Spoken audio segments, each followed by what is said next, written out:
With your wrist not even able, because I play guitar, man, I'd be like, Rob's gonna be running a chainsaw tonight with this freaking cast on. This is Rob from Spineshank. He's the bass player. We got the new video. We're gonna be peeping it up on the show today. You got a new CD out, Follow Up the Height of Callousness, which had quite a bit of notoriety as it came out, and we played all the videos. I think he had 2 vids off of that. Synthetic and New Disease. Yeah, we played both of them on the show, so you know. But we got you covered on the new one.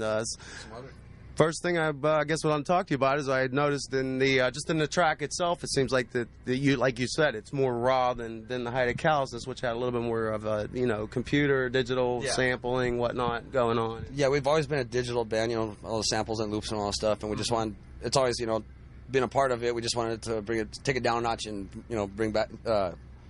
Depend on all 4 of us, Not so much depend on the digital stuff, but just just make it background stuff. Who did most of the digital work? Tom and some of the engineers when we were recording. Okay, so it's almost like it's I can see that We just wanted to make sure it was gonna be like an old school rock thing, and everyone and their mother is using digital stuff now, and they're just like milking it now. It's just like.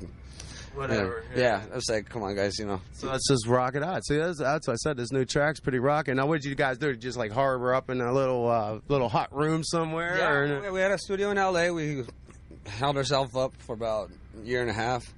That's why we were gone for so long, and then recorded and and whatnot, and now we have this. Yeah, that's cool. I'm just glad we're finally out. We finally got the album out. This is all we've been wanting to do, and like I said, we disappeared for. 2.5 years or whatever. So really, was it that long? It's been about that long. I think they worked the video out later after while you were already probably in production. Well, we were. Yeah, how did they do that? Sorry, like I said, I'm a little out of it. But cool. He's you got the pain medication. I just fractured my arm and split my head the other day. So you can see he's got fresh stitches up there right here. Zoom in on that.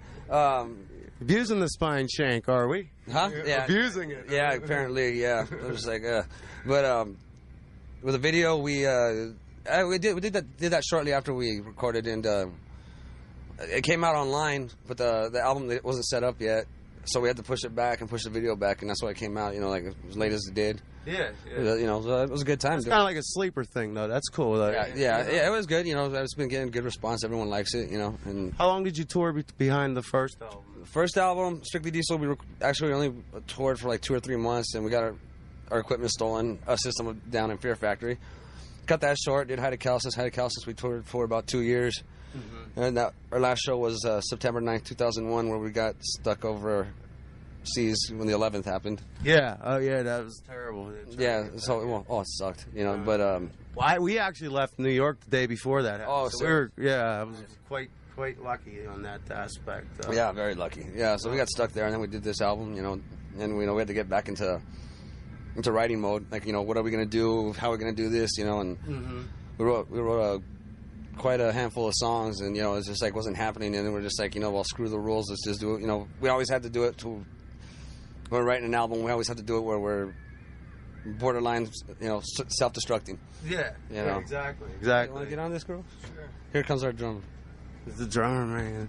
Tommy Decker, ladies and gentlemen. Tommy Decker, gigs digger I am, just so you know.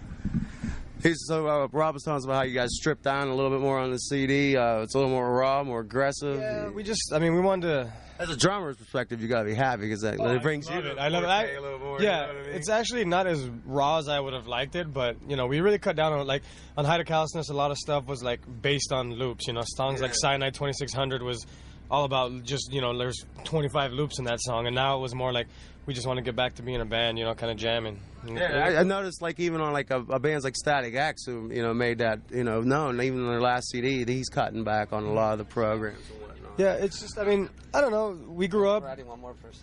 Yeah, we grew up with a lot, listening to just a lot of straight up.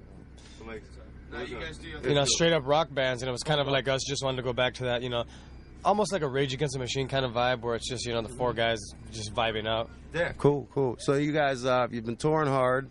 on this tour. Have you been out on this for like, 3 weeks now or something? We've been on... third week on the El Nino tour, and we did stuff before that. We did a month with Power Man and Edema before that, and then we were in Europe before that. We leave for Europe on the 1st, so it's just nonstop. I saw the passports before. Everyone was handing them out and whatnot. Yeah, we done. Ready for that. What kind of response you getting back from the new stuff? I mean, it's been great. I mean, kids were singing along before the record was even out, so that was a good sign. Yeah. After being gone for so long, we were a little, worried, not worried, but just kind of a little scared to see how people were going to accept it, if they were going to remember us, or if they were even still going to care. Oh yeah, I mean, you know how the industry is, man. Yeah, it's like such a fast food mentality, and it's like, if you're not in their face all the time, they forget. But luckily, we got some cool fans that as soon as we got out there, it was like we never left. Yeah, it's hard. There seems to be more of a resurgence of the hardcore type fan, you know what I mean, which hasn't been around in a while, you know what I mean? What I noticed since like probably the 80s, since you had people following specific Pantera, Metallica, whatnot. And I see that starting to bloom again. Yeah, what I think it is people are tired of being told what to listen to, MTV gives you what they give you. I mean, luckily they got Headbangers Ball and Uranium, these kind of things. On MTV too. Yeah. But when you listen to the radio, it's the same, 10 bands, and it's like, it's very homogenized. Yeah, kids they're smarter than that, and they'll search out good music and find it, and luckily we've been around for a long time doing this, and we're not going to stop, and we're not going to change our style to get on the radio or get on MTV. It's just like, cool. We're Spineshank, and if you like it, you like it, and if you don't, don't. Yeah. That's what it's about, folks. You hear that? This is the new Spineshank video. Like, thank you guys for coming on. Appreciate it. Here's Smothered off the new CD right on the Rock Circus. Yeah. I get you guys do show ID for yeah. For, another video, whatnot comes out. And just hey, we're selling some Spineshank, or what's the Rock Circus called? The Rock Circus. Yeah. Right.